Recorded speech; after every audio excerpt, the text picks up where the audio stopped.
Thanks very much. There's a number of things that we have to learn if this government has been doing the things that it says it's been doing. There are a number of things we have to learn about the way the world works.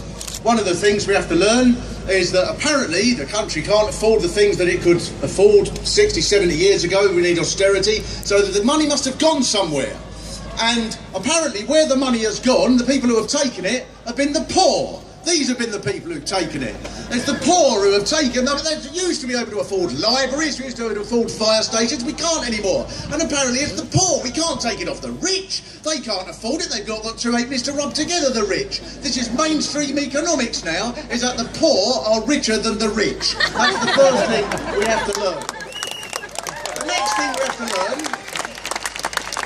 is who to blame it on. Who we have to blame it on are people like the immigrants. In the current climate, we can't afford to have the immigrants, because this is mainstream ideology now, is that, I'll tell you who immigrants are. Immigrants are these people, they flee from some village in Africa and then they walk across to Spain and they climb in a barrel and go in a float across to Spain and go across Europe on the back of a truck in a crate of pigs, and then they climb on top of a hovercraft and come over here, and then we're supposed to look after these people who aren't prepared to make an effort. That is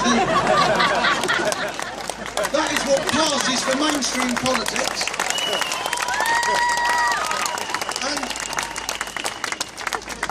And then you get people, a government spokesperson I heard, who was talking about pensions, because we used to be able to afford these things 60, 70 years ago. There was an idea that you would be looked after, not because things were free, but because we paid for things collectively. So you went to school or maybe university, and then you maybe was able to get a council house, and then you were looked after in your old age.